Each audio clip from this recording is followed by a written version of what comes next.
Texas Paracon, Texas Paracon, Texas Paracon Talks.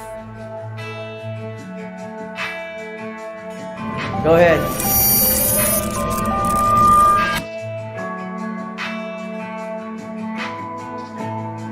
Texas Paracon. Texas Paracon. Texas Paracon Talks.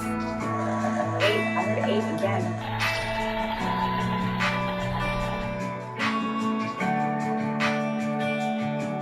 Texas Paracon.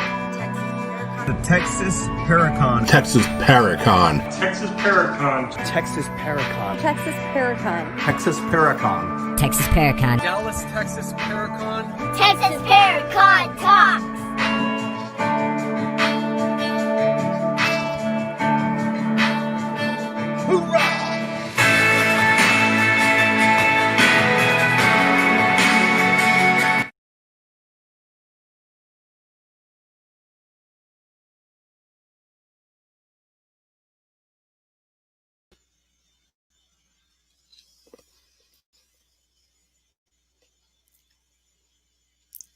Welcome to episode 4 of Texas Paracon Talks. I am your host, Natalie Jones, and tonight we've got a phenomenal show. We're so excited. We have the Wraith Chasers, Chris Smith and Mike Goncalves joining us. And before we go there, amazing everything that they've got going on, I would like to introduce my co-host, Mr. George Schopplein. Hey, Natalie, how are you doing? Well, hello there, George. It's been a while. You know, I will say this. It's been Doing wonderful. I have to remember there's a delay. I'm glad you're doing good. It's finally, I haven't seen you in about 3 weeks. How you been? You know, it's been a ride the last few weeks. It really has. I mean, what do we have going on right now? What's new? At actually the Berkeley Plantation in City, Virginia this past weekend. Phenomenal Flumeri event. It was incredible. You know, everybody that came and joined in with us, they were incredible and it's actually very active. We had some amazing things go on. There was actually a latch that opened and closed, and there was 2 of the exact same Class A EVPs that came through in the same room within a couple of hours of each other. One was actually right after the door opened, and we were just really excited about everything. So, and you know, that actual property you can feel the history. You can feel it in the soil. You can feel it in the air. You can just feel it. The actual main house was built in the early 1600s. So that was fun. I was there for a couple of days. You know, a big shout out to Berkeley Plantation and Flumeri, all of the amazing guest investigators that were there. I had the honor and privilege of investigating with Mustafa Gadalori from Ghost Hunters, and he was a lot of fun. So yeah, it was. What's new, George?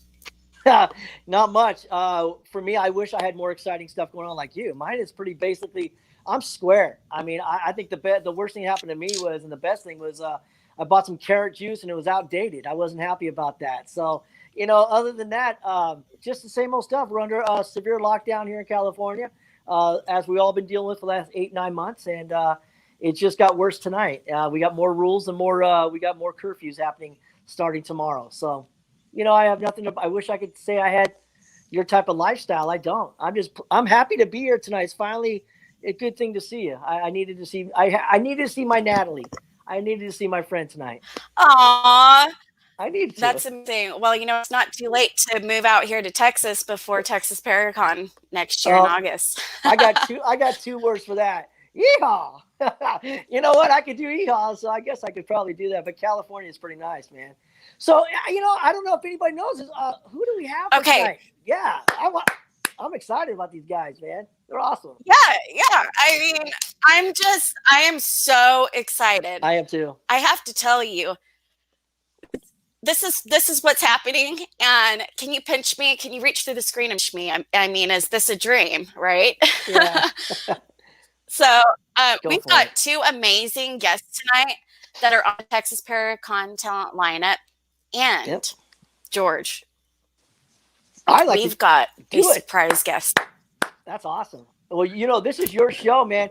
Introduce them with the respect that they deserve. You know, I'm not gonna lie to you, man. I have to hold it down a little bit, but I'm not gonna. I'm being honest. That's one thing the paranormal field's missing when you look up to people is just go ahead and say it, man. They're really great at what they do. They treat people with equalness, and Yeah. they really are just down to earth guys. And I'm not just saying that, man. I just talked to them for 5 minutes, and they have that cool vibe about them. They're just cool, you know, just Yeah. cool. So Right. Absolutely. So yeah. with no further ado, let's bring on Chris Smith and Mike Goncalves from Wraith Chasers. I'm going to let them tell us all about their career, what's been going on, and what they've got going on now. So Do it. let's bring both of them in. And hey, Mike. Hey, what's happening? How are Hey, you? Chris. What's going on? Thanks for having us. Absolutely. What an honor. And I know I've already, said this like 5 minutes ago, and I don't want to sound like a stupid broken record, y'all, but huge fan of you guys. You guys are doing it right. And, the way you guys carry yourself in front of what I get to see on TV, from seeing you on Facebook and, the screen, the TV, as a paranormal investigator and just a really good human being, it's nice to see that in you both and the people that you surround yourself with. So that's probably the biggest compliment I can give you both y'all at the same time. It is. Thank you Thank very you much. so much. Very Absolutely. humbling. Absolutely. So I know, just so you know, Natalie, your microphone is kind of, I don't know if you guys heard that. It was kind of jumping around. Did you guys catch that on Natalie's microphone at all? No, but she is frozen in time. She is. Awesome. Oh, she moved. Oh, man. No, We're very happy for you. I'm really good at holding still. Ah, I'm really good at, that's what makes me a really good paranormal investigator, which, by the way, did y'all see with this? I put a Santa hat on it because my birthday is actually on Christmas. So I thought it was just fitting wow. to, Oh, wow. Did not know that. I didn't even know that. Who the hell am I? so does that mean you get double the presents, or does that just mean you get one group of presents? So they got to skip out on one of the two. I'm going to go with B. You get Yeah. the Christmas and the birthday. Yeah. I was pretty spoiled growing up. I was taken care of pretty well when it came to gifts, but I did have to wait the entire year to open. I will tell you, my sister and I were very close in age, only about 17 months apart, and her birthday is July 23rd. So she, Christmas would roll around, and then 6 months later, here she is getting another round of gifts, and I'm sitting there thinking, well, I have to wait a whole nother 6 months again. So yeah, I mean, there was that part of it, but I can't complain. I've always been pretty blessed. So Was your birthday but present? enough about under the me. tree? So what's that? Were your birthday presents under the tree? Like you had to pick one out and it's like, this one's happy birthday, this one's Merry Christmas? Not until I got older. Right on. Yeah. Right on.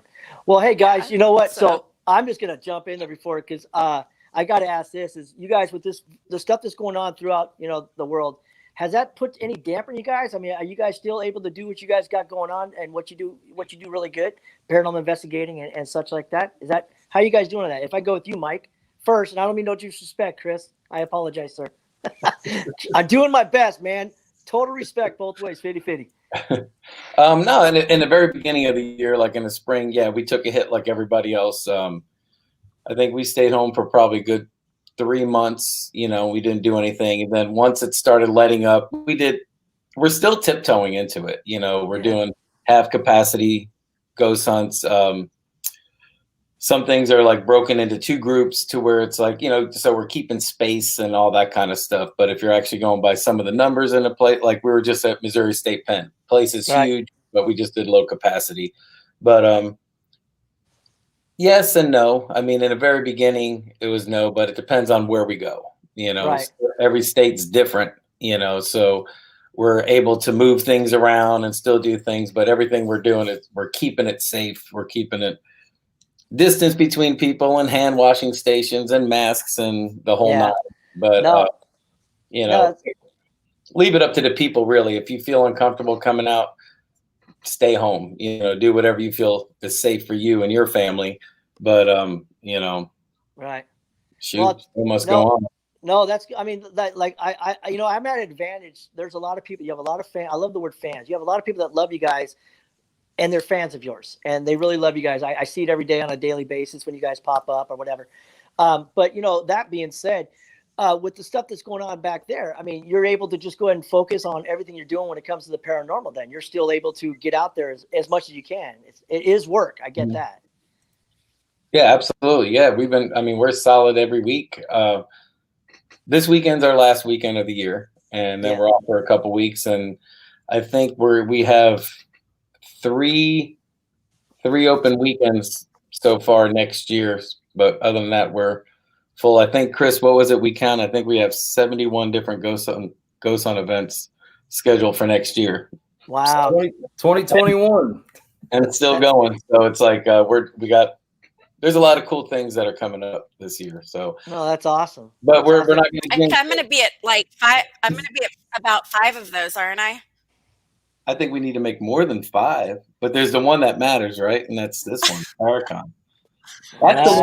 That's the one thing that we were really bummed about this past year. It's like I think we had 5 different cons this year, and they were the first to go. There's Michigan and Scarefest and Phenomenology, and there's a good handful. Oklahoma Paracon, that we had like 5 this year get canceled. So wow. That's a bummer for sure. I mean, if there's a ghost hunt involved, that's great, but it's just that's where you come together with all the fans from all over the country and all your friends in the paranormal, and everybody gets together and just what they're about, and it's like those are the things that we look forward to all year, just to have that time with everybody, and it was taken from us. So doesn't that keep what was taken from our friends that we get to see, our paranormal friends and the fans this year, was we didn't get to grace them with our voices at karaoke time at Michigan Paracon. No Garth Brooks, no Hank Williams Jr. I mean, I'm sure it was devastating. They didn't get to hear us this year. Oh, that's awesome. Now you guys are I don't like the word but I apologize. I am in California, and I'm probably speaking for thousands and thousands of people. Do you guys ever make it out here at all? Because I think we're at a disadvantage here in California. Not as much as we used to. Obviously with the COVID situation this year, 2020, filming has been a fiasco.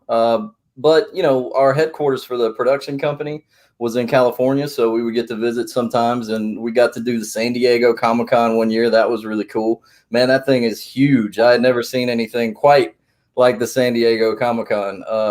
You see a lot of strange things there, but it was a really fun experience. And I know Mike, even in his production days, he's driven from California all the way across the states to the other side, a couple times. So we love it out there. The weather's nice. The people, for the most part, are nice. Good. That's so. I mean, like I don't. Okay, so, I've been excited all day. Like I said, I'm just me. I'm a blue collar worker, etc. I've been working today. I do electrical stuff, and I was really excited about talking to you guys. So I've never had the opportunity to have this opportunity tonight. Thank you, God upstairs, that you gave me this opportunity to meet you guys like this, because I get to see you guys in the the Dallas Paracon coming up in 2021. So I'm just. Again, if I stutter, if I say something really silly, it's just because I'm just a fan, just like everybody else. Just so you know. Well, we like to always say we don't have fans. We got friends. We got family. We got Wraith fam. And I've seen a couple come on here. I know I've seen Sherry come on here. I've seen Todd. We've got Stuice in the house. So, we like to get a little love when we can. It's That's cool. awesome. I can see all the people here. That's What's awesome. up? If you guys have any questions, go ahead and throw them out there. If Natalie sees them, and she'll put them up and maybe answer some questions. Because I mean, you want to take this opportunity right now, but to ask these gentlemen some questions, go for it, please. Natalie, do you have anything to say? Yeah, absolutely. Like George said, if you have questions, just shoot them in the chat and we'll pull them up. And I know Chris and Mike will be really excited to answer those. And, here we've got, and I'm really excited to bring on this surprise guest, but, Chris, tell us a little bit about your early career and how everything kind of came to be and Ghost Asylum for those who are watching don't know. And that would be really, really cool. Well, first of all, as a child, I was scared to death of ghosts. If the movie Gremlins scared the hell out of me when I was a kid. Just to give you a little palate cleanser about myself. And my mid-20s was when I had my first paranormal experience. And if you would have told me before that you saw a ghost, I probably would have laughed at you. I was one of those guys, and I think it's good to be skeptical. I don't think you need to have a closed mind like I did, but it's definitely good to be skeptical. But I saw my first paranormal experience, I believe, to be a shadow apparition. I saw my grandfather's old barn. Him and my uncle used to always scare me when I was a kid because they told me that a guy shot himself in there, which is actually true. The barn's about 200 years old, and back in the 50s, I think the story goes, the guy, he was a mental patient. He got committed to a mental institution, and when he came home, his wife had left him, and so he went out to the barn and blew his head off with a shotgun. So very traumatic story. I never really thought much of it up into my 20s until I was up there one day. It was about dusk, and you could just see the sunlight coming through like the little boards in the side of the barn. And I really wasn't paying attention to anything around me, my peripherals, but all of a sudden I saw something moving, and I looked up and I locked eye. Well, it didn't have eyes, but I locked my view on this thing, and it looked like a man, the shape of a man, but it was completely black from head to toe. And as soon as, my mind registered what it was, it moved so quick. I knew it couldn't have been a person. I knew it couldn't have been a shadow because you couldn't see through it. It wasn't transparent. And I always tell people, after that point, I jumped out of the loft of the barn. I went home and changed my shorts. And after that, I had a lot of questions. As a person, your first instinct is fear. And, the second is curiosity. So that curiosity really kicked in. I started investigating the paranormal by myself. I didn't tell my buddies what I was doing. They would have probably put me in a locker, flushed my head down the toilet. And, I just started researching. I started watching all the shows, Ghost Hunters, Ghost Adventures. One thing led to another. I went on the show Ghost Hunters Academy. And, that kind of really opened the door for me production-wise. But it also, a lot of people that I knew started reaching out to me saying, hey, we're interested in this too. And that's when, my buddy Joe and my buddy Justin, Wes from work, we all started going around kind of cemetery hopping. And we started doing our own thing. Along comes Doogie, then my brother, Porter, Chasey, Mike. And, it's all kind of history from there.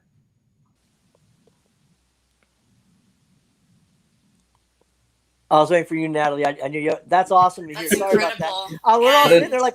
And then I thought it was just a lag. Either that or I just, I traumatized you. No. Everybody's like. Well, when you were talking about, you're just. So talking- what? Yeah. Natalie, go. Go, Natalie. Go ahead, George. Okay, I apologize. See, this is that when you have that little delay. I do apologize, guys. When right now though, Chris, as you guys are investigating right now, for myself and others, you probably heard this question 1,000 times, but what's your favorite type of equipment? Do you believe in all the bells and whistles, or are you more so? What's your favorite go-to equipment right now for paranormal investigating for yourself, Chris? I got to go with the tried and true digital recorder.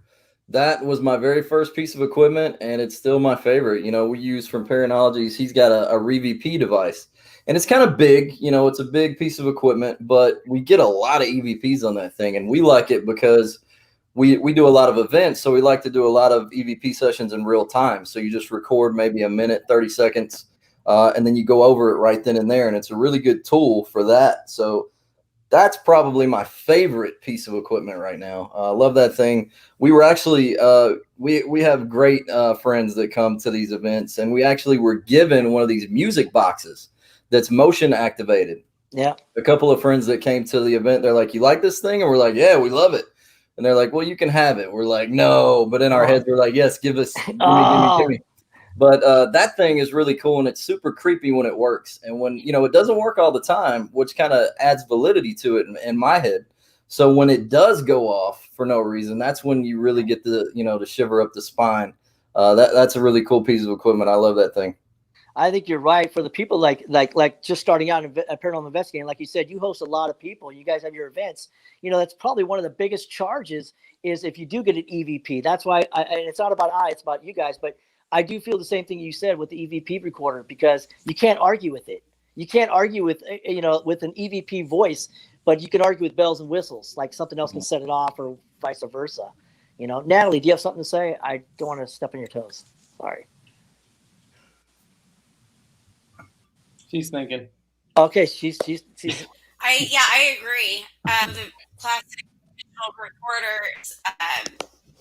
There's nothing better than some really good, solid audio, to corroborate what's going on. And I've had a couple just of really emotional experiences with, with ITC specifically, with EVPs. I know we all have, and those moments are just what we really, bring us to as paranormal investigators. So I would definitely agree. And since we're talking about ITC, I'm going to go ahead and take this opportunity to bring on our special guest tonight. And our special guest is none other than the renowned J.W. Prather. He is builder, creator, and owner of IDC Devices. And Chris and Mike, I know the two of you have had a pleasure of working and filming with him as well.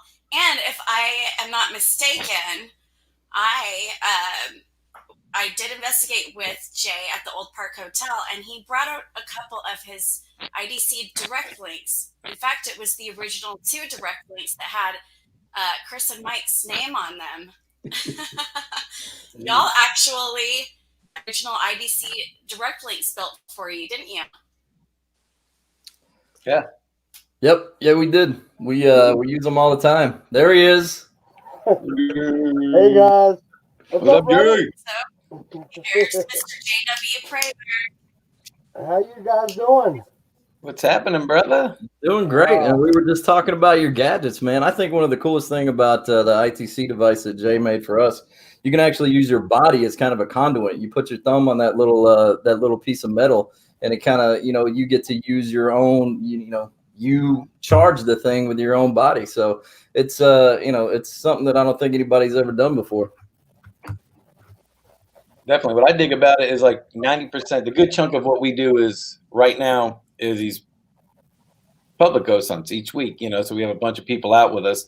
So if you're just using an SB7 ghost box and you sit it on a table or wherever you're at, whether you get something or not, with Jay's stuff, you can pass it around. I can get squat, pass it to Chris, he gets squat, and then some sweet lady that's at our event, she can hold it, and it's just off the charts because you don't know what you're going to get. I love using it when, especially, occasionally we have people that are psychics that come out, or empaths, people that are sensitive to stuff, and it's like, I want you to hold it, and then we can compare it, and it's like, man, we're getting some good responses, some relevant, direct responses. They're like, let me try to hold it.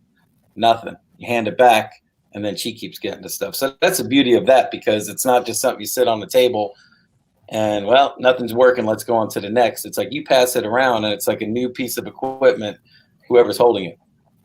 It's like its own little, everybody's their own little antenna. I mean, I'm not trying to, we all have our different attitude. We all have, like, I'm always happy, and I might be having the greatest day of my life, and you give me a piece of his equipment, and I may get something that maybe somebody else did not because of my good attitude. I think paranormal investigating starts all with, and I'm not here to speech or anything, but it all starts with you.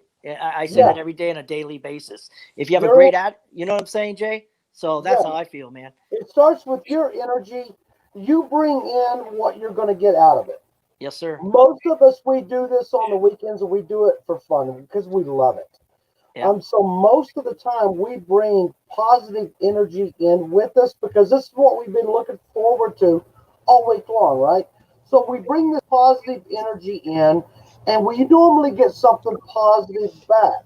But there are going to be times when, let's face it, we're human beings, we're in a negative frame of mind or whatever, and that's when things either you're not getting nothing at all because, well, face it, if you're at a party and somebody's a party pooper, you just don't go talk to them. Exactly. Well, that's what happens at some of these, my opinion, Right. at some of these investigation sites, especially the ones that get like really hunted all the time. These spirits are like, unless you come in positive, we're just not going to mess with you. Right. We're just going to leave you alone if you're in a bad mood. So yeah, your energy, whether you realize it or not, your energy means everything in the paranormal atmosphere when you go into and investigate. So Yep. all of my equipment, I base it off energy first and foremost. I don't care if I'm designing ITC or if I'm designing some kind of a meter or whatever. I'm basing it off of human energy because that's all I have. I don't have spirit energy to work with. I have to work off of human energy and make my assumptions from that point forward. Awesome.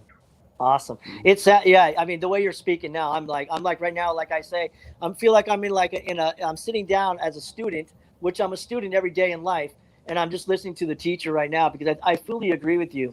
Fully agree. It all starts with you. Everything starts with you. Everything. Yes. Absolutely. We did a actually, it's been a little bit now, but we did a thing with Nick Groff, and we all believed the same way, exactly what Jay just said. And Nick brought it in. We were talking about, I think, Bobby Mackey's at the time, but he just hit the nail on the head in one simple statement: is when it comes to investigating, what you give is what you get. You go in there with a crappy attitude, you're gonna get that back. You go in there happy, uplifting, you're not gonna go in there, slapstick comedy, but it's like what you give is what you get. Just like Jay said, you walk into a party and you got the guy that's in the corner, you're not going to talk with him. But somebody comes in, you have some kind of common ground, so that's why we always say everybody participate in some way, shape, or form. Find that common ground. I might not have it. Chris may not have it. Jay may not. But Natalie walks in and there's that common ground that whatever's in there, they vibe to her. So it's like what you bring in is what you're going to get back out. And if it's negative, you might get negative or you might not get any, So if you come in with at least a positive attitude, leave your crap at the door kind of thing. I agree with you. And if I can say this, is everybody listen to those words. It's, please, those are very important. As a paranormal investigator, if you're not going in with a great attitude, you're not going to get anything. It's just a fact. It's just a fact. And one thing we're showing tonight, these gentlemen right here, and I'm sitting here, like I said, in the bandstands, this is unity right here. I'm tired of people saying they don't believe in unity and blah, blah, blah. And you're seeing unity right now. You can call it paranormal unity or just people just being adults. And the biggest thing for me, paranormal investigators out there, is just be an adult. Have some fun and just have a good time doing it. And what you're seeing tonight is unity. I've never met these gentlemen before, but I can tell you right now, if I saw them with a flat tire on the side of the road, I'd help them in a heartbeat because it is what it is, man. So I just want people to be kind out there. That depends on who's driving, right, Mike? Chris? Right? We've already been there on the road, man. Oh, that sucks. That sucks. I think it was coming to you, Jay, for that event. Didn't we get the flat tire? Everything I know, y'all are on the side of the road, broke down, and everybody's blaming everybody else. Hey, Mike was driving then. I can't. Hey.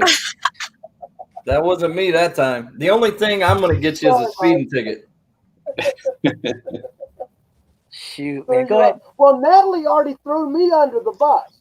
See, I know Mike and Chris are very busy, so they don't get to watch my videos. So all the time, I'm bragging that first of all, my equipment's never perfect. All right? I work on my equipment all the time. So if I send something out, it's not working for you, you send it back and I either rebuild it or build you something new. It's just the way I do because I'm not perfect and this is not a perfect field. Well, Mike and Chris, when they sent me theirs back, I was kind of a smart aleck, and I said, well, I'm just going to build you all brand new ones, and I'm going to keep these because, hey, these were on Haunted Towns. This is Mike and Chris, and these are, I'm keeping these things. So I wrote on them and just got the names and the dates and all this stuff.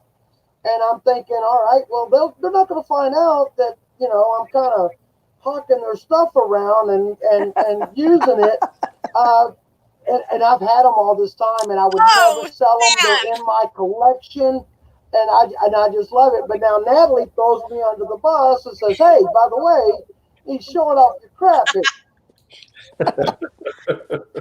Oh, shoot, man. Oh. Thanks, Well, Natalie. in my defense, they were really amazing. No, but I will tell you, and you know what, Mike, I completely agree with you about what you give is what you get. And another part of this is everybody's energy is so different. And, interdimensional beings, different energies that are unseen, they pick up on that. They can, they have that telepathic knowing. And so when you're there, it's really interesting because people will get interaction where some others don't get interaction. And even on that same token, those that do get the interaction, whether it be positive or negative. A really good example of this, and this is what I like to explain to those that I investigate with, especially I like to do this on events because it's interactive and it kind of illustrates this exact point for people, especially those who actually have never investigated before, and just being there with them in that moment when something like this happens is so cool. But to do like an EVP circle, everyone goes around and they ask the exact same question, and then you go back and you review the audio where one person may get a response, the other person doesn't get a response, and you can repeat that.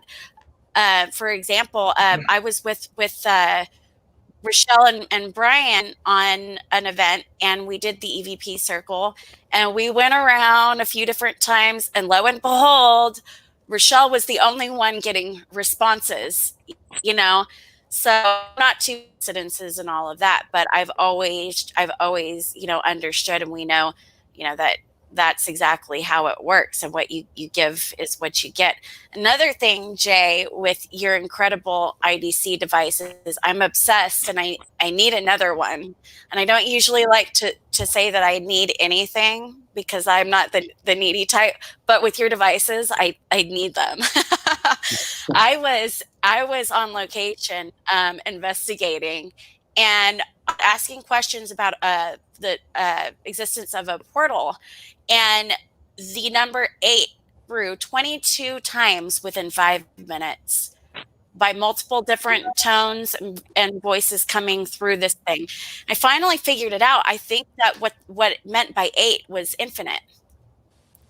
Like Ooh. There's not literally 8 portals, but we're like in an infinite type of portal space in that specific location, which if you knew the history and all of that, which I'm not going to go into, it would make sense. But your devices are truly incredible. And yes, I'm sorry I did throw you under the bus.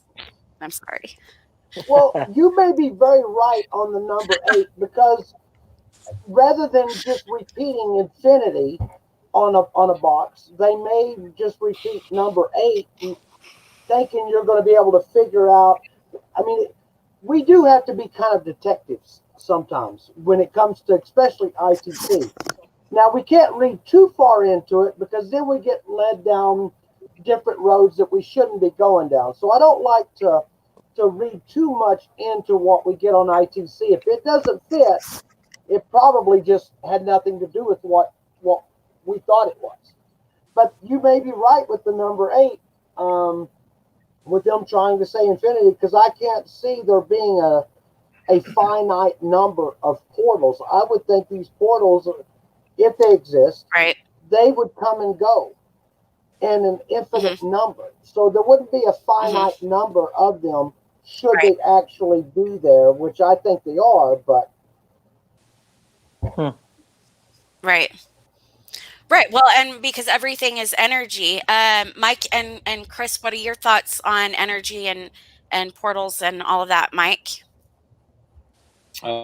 Energy definitely I mean, just in a nutshell, without even going into individually deep things, but for group stuff, end of the night is always low because everybody's energy, not even their good vibe energies, just them being tired. And it's the end of the night, everybody's low key. So you can have that last rotation at midnight or 2 a.m. and it's like, that sucked. We had nothing. And it's like, well, we're all, and I think we're draining, but also I think when we drain, everybody is, I don't want to say psychic's the wrong word. Everybody they're open, just we don't know what level we're opening to, if that makes sense. And I think when we're shutting down, we're just not, it's almost like shutting down your vision. You're just not open as much. So I think, I don't know if I'm not explaining that the right way, but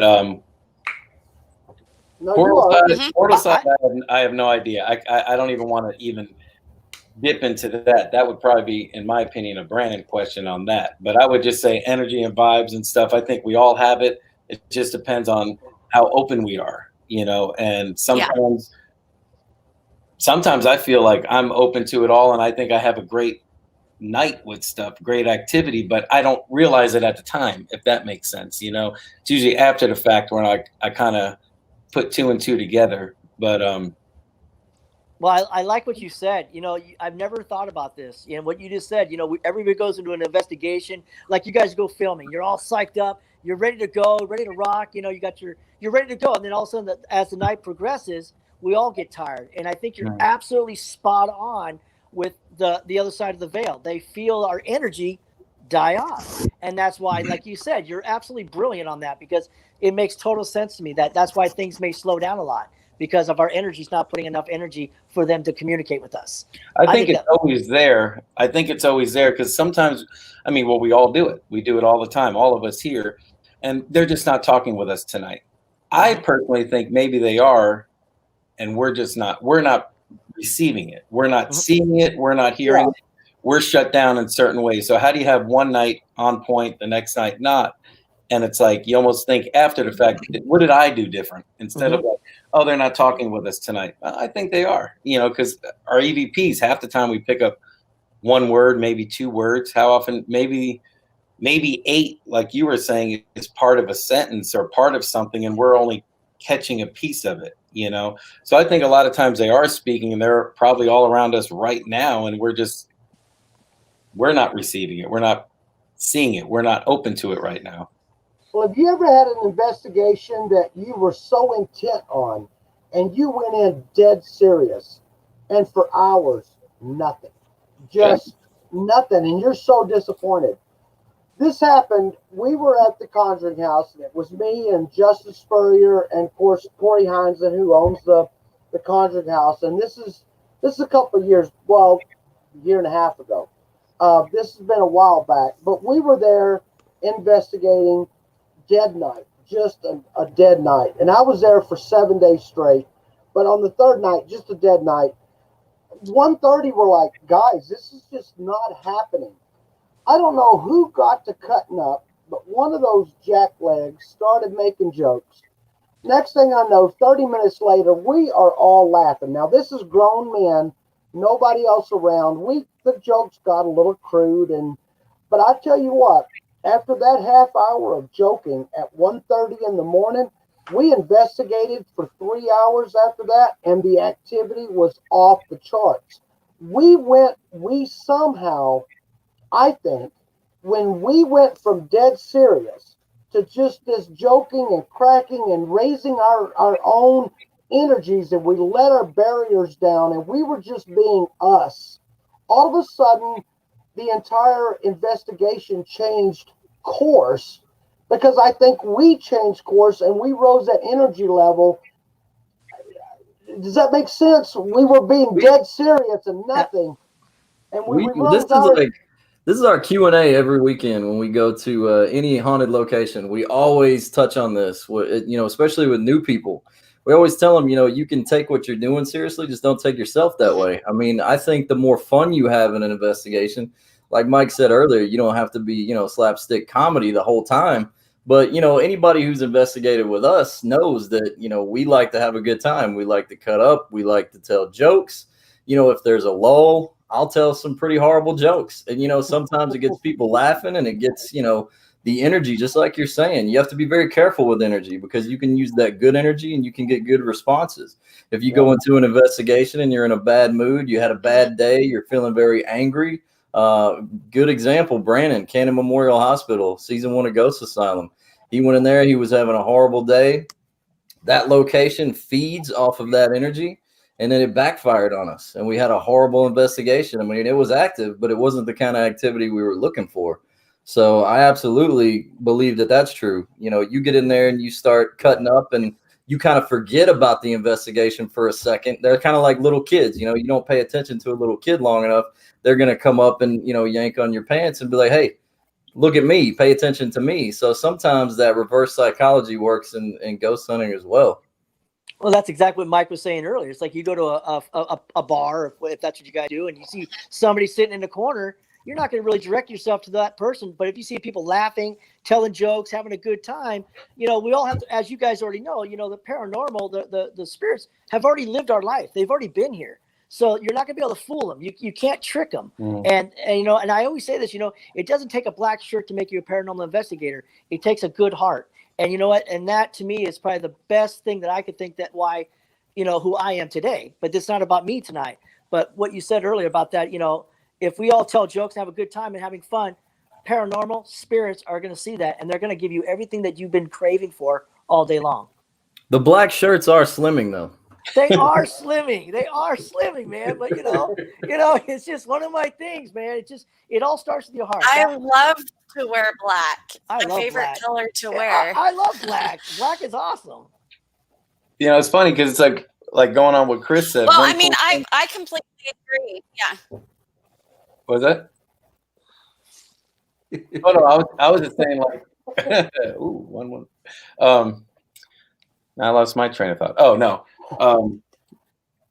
Not just, I mean, we ask questions, we can tell jokes, and did you like that, and see if you get a response. But one cool thing, not saying, if you guys do it, but one cool thing to try is, do a burst session or set your recorder for a couple minutes, especially in a group.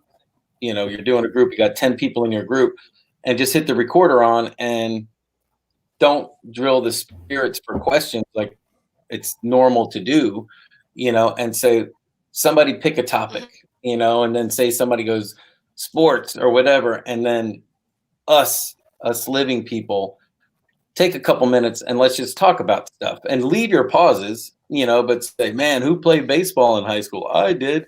What was your number? What did you play? Man, I used to love Gatorade.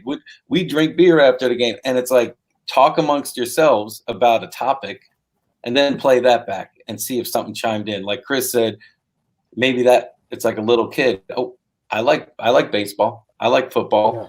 And if that doesn't work, do it again. Pick another topic. Somebody goes cooking. Oh, everybody can talk about food.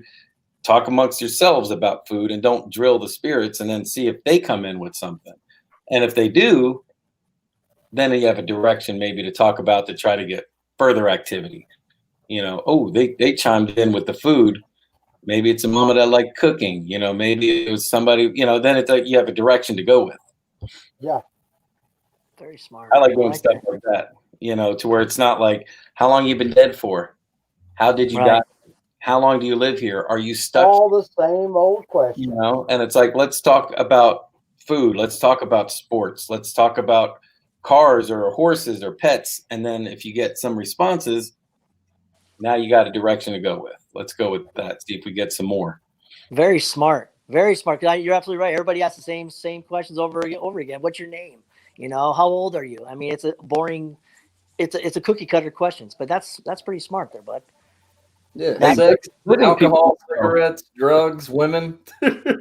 These are topics that they really like. You break out some cigarettes and a shot, you get a lot of response sometimes from something like that. I mean, also it depends on where you're at and what you're investigating, but like Mike brings a trigger object everywhere you go. Sometimes it gets drank, and we don't know who does it every time.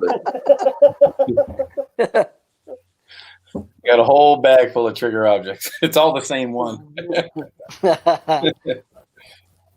That's great. Natalie? Yeah, well, I mean, that's exactly what happened at the Berkeley station with Mustafa and I. We were in the carriage house where earlier in the night a latch door had flung open by itself, and then right after that an EVP came through and a male voice said, "Get out now." So, you know, a couple hours later, it was our turn, our group, to investigate in the carriage house, and we were sitting around the table with our group, and we had the digital recorder rolling, just as you explained, Mike. You know, sometimes you play it, you let it roll and see what happens, and you have a good time. And we did have a really great comment, too, from Miss Karen Frey. She said, you know, her group likes to do that. Her team, we find laughter and banter works well to heighten the energy, she said. But yeah, it was funny. We were just bantering back and forth, and Mustafa said, it was so random. Do you know how to? But he was talking about not cigarette smoking, but smoking meat, and I said, well, yeah. And he goes, really? And I said, no. And then everyone started laughing, and you know, he said, and then I said, you know what? I want Mustafa to just get out now. Go ahead and just let him know. And then when we played back the recorder, sure enough, another voice came through, and right after I asked if they wanted him to get out, it said get out. And then we just were amazed, and of course we're like, oh my gosh, I can't. Mustafa jumped up and he said, I can't believe that just happened. I said, there you go. I said, so hit the door, they want you to get out. But it really is about the energy, and so I completely agree. Now, Jay, you have been doing this for decades and decades and decades. So, well, not decades as an and electrician, decades. understand. I'm only 25. Don't be adding years on to You've me been now. investigating since the 20s. So what? Decades, decades, and decades. So that's at least 30. But you know, decades, that's plural. So just 2, 4, is that 60? Oh man, I can't get no respect around here now, can I? Oh my God. Holy Lord, 50. I'm 51, so I've only been doing this But I about always 11 years. love to. Yeah, well, you've been an electrician for a lot longer in that background, bringing it together with investigating, and then that's what's always been phenomenal to me in our conversations is that you have this very universal, deep understanding of electromagnetic fields and energy and theories that are currently out there outside of the paranormal field, just with energy. So if you want to just give us a quick little background about yourself and IDC devices, we would love that. Well, yeah, I have been studying energies outside of the paranormal.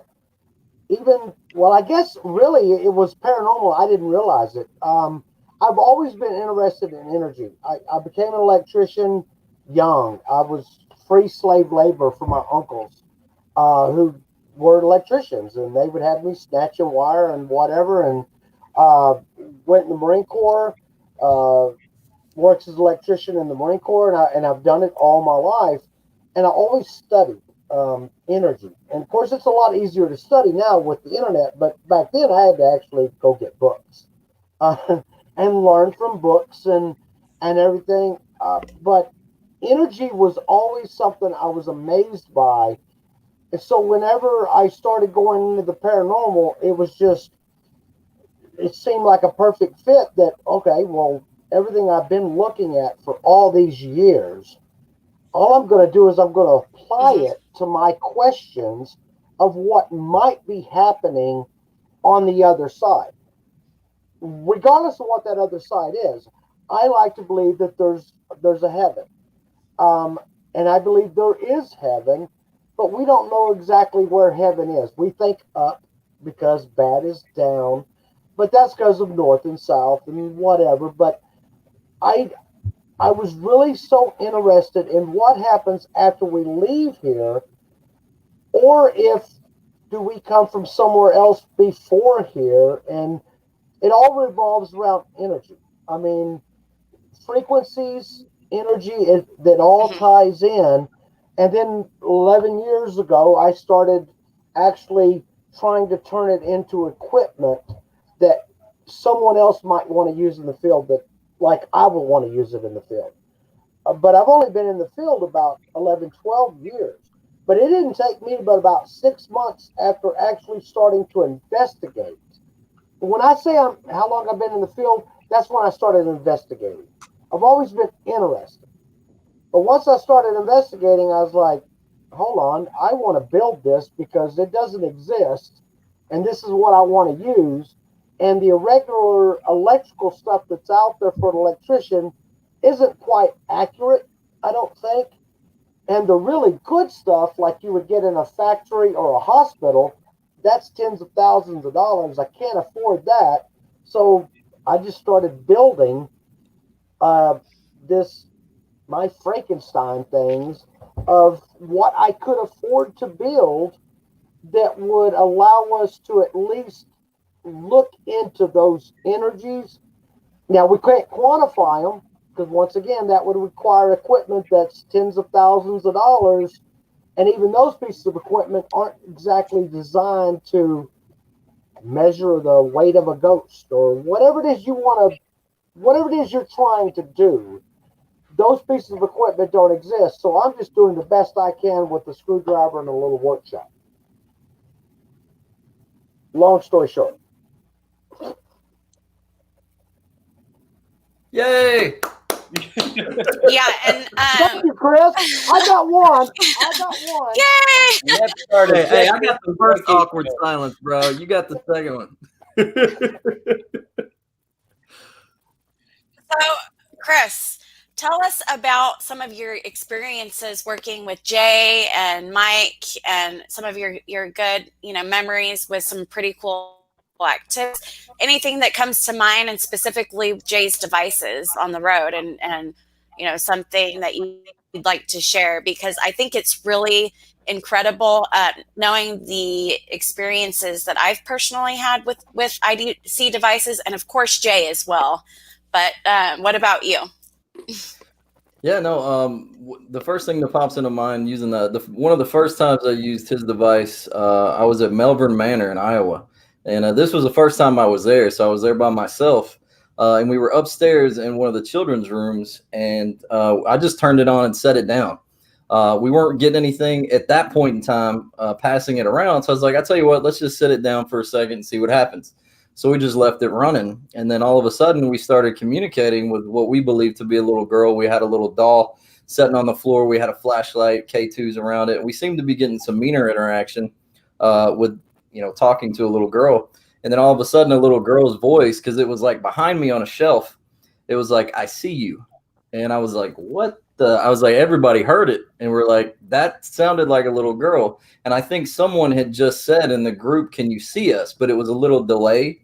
So it was almost like a delayed reaction to that response in that little girl's voice coming through on that device. And I just remember being like, Jay, thanks, bro.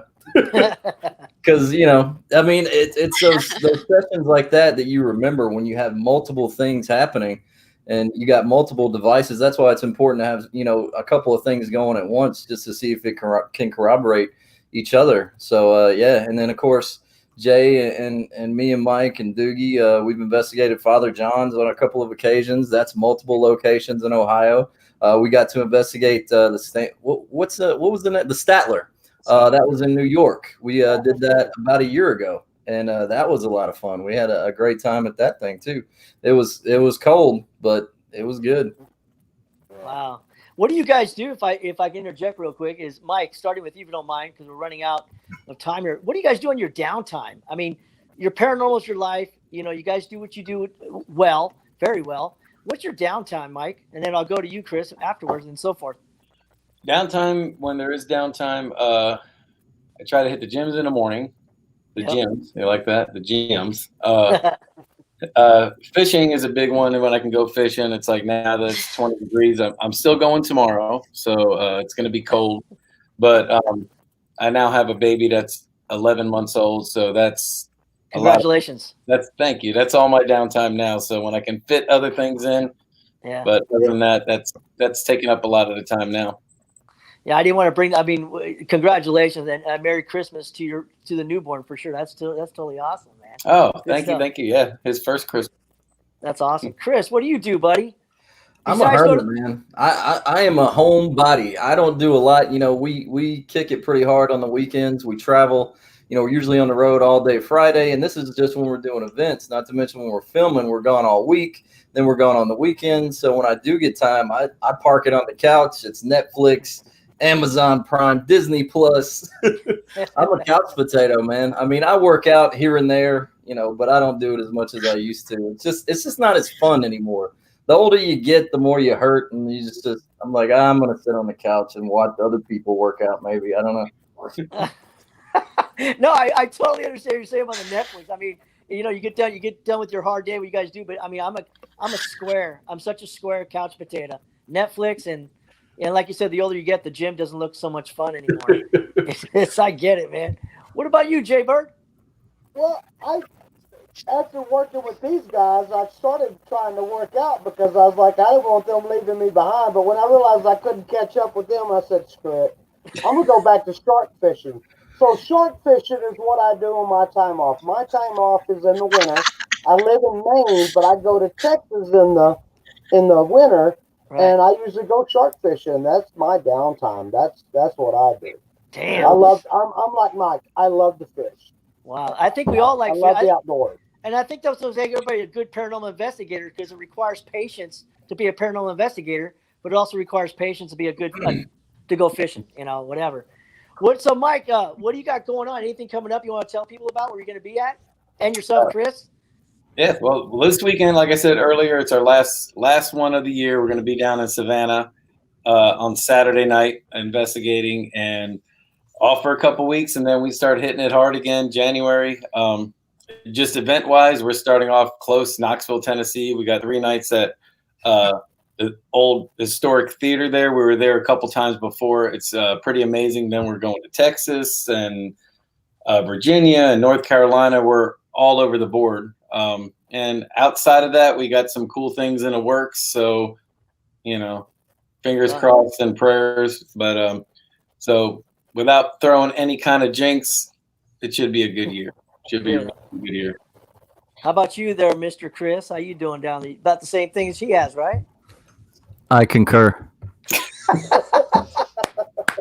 Very nice, very nice. I'm with this guy. Hey, I'm with this guy all the time. So whatever he said we're doing, that's what we're doing. I don't even keep up anymore. I just show up. You just show up. Know, I have a good time. I investigate. I hang with the peeps, and then come back to my couch, my edifice here, and I just hang. That's awesome. Till the next time. But yeah, 2021. 2021 should be a good year.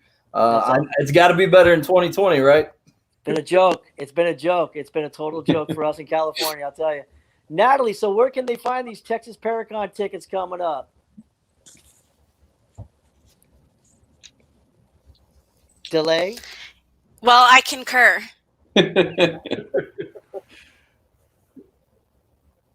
As well. No. You know what? Really quick before we in a little bit of Texas Paracon information here.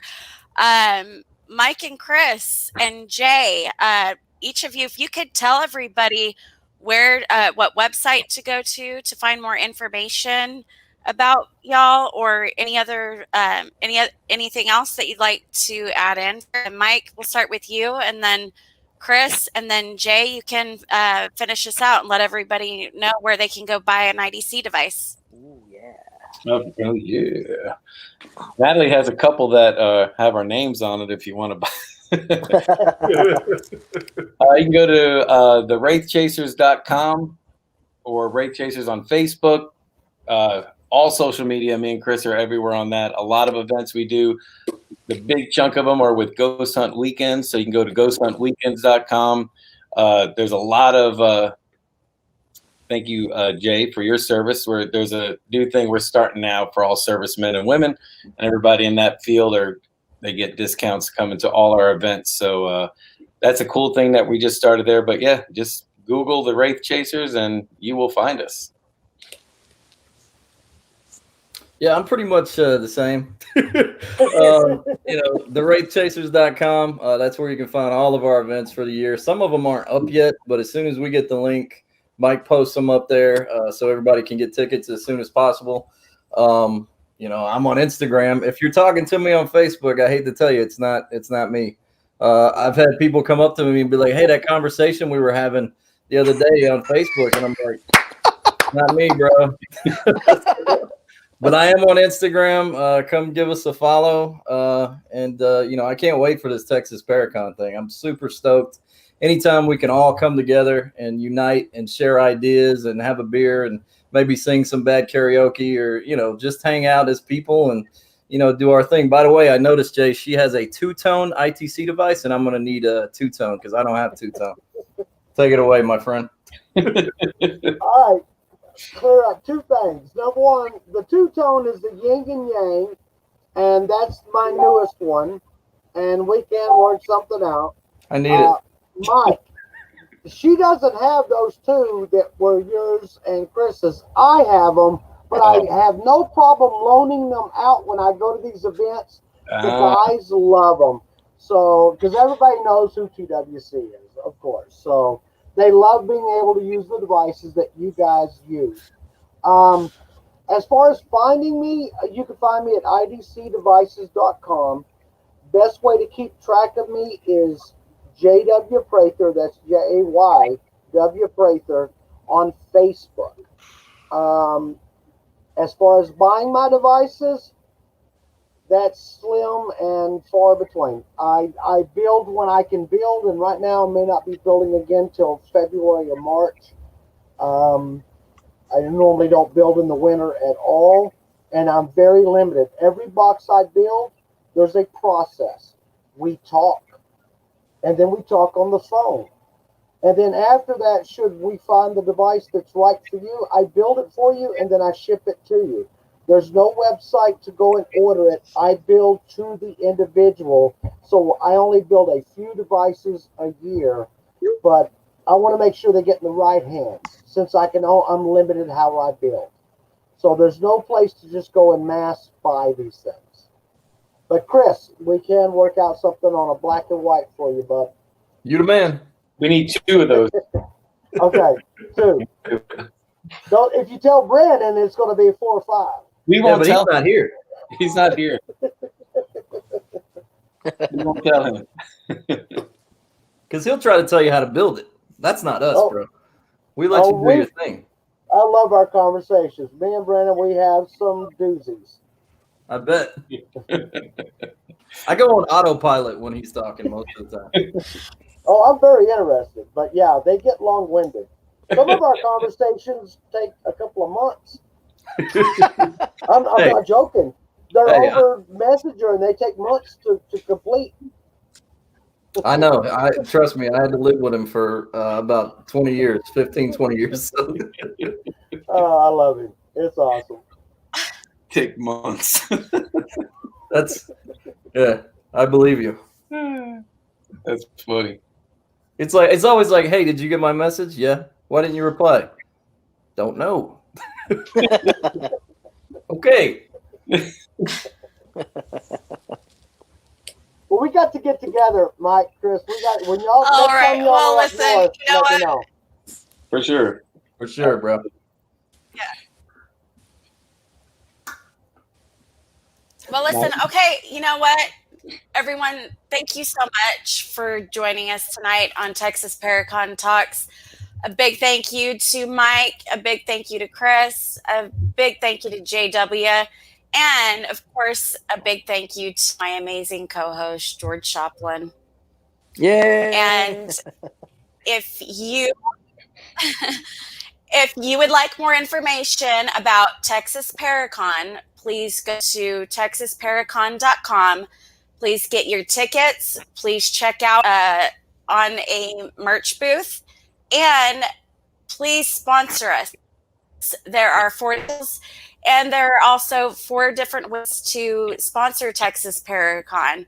You can check out the entire Texas Paracon talent lineup on the website as well. And we hope to see all of you next year in Dallas, Texas, August 13th through 14th.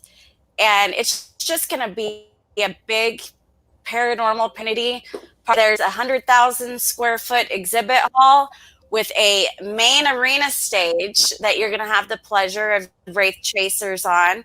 JW is going to be there with some amazing IDC devices. And there's also going to be 3 secondary stages in the exhibit hall by G Crew, the Odyssey Files Radio, Paranormal Warehouse. The list goes on. We have recently partnered, joined forces with Festival of the Unexplained, which is Britain's largest paranormal convention, the most prestigious convention in the UK. And I am so blessed to be able to work with those wonderful lists, Karen Frey and Jolene Jackson Lockwood. We also have just recently being sponsored the magazine. So please go, and if you haven't already gotten yourself a haunted magazine, go to their website, hauntedmagazine.com. You can go to Festival of the Unexplained at festivaloftheunexplained.com.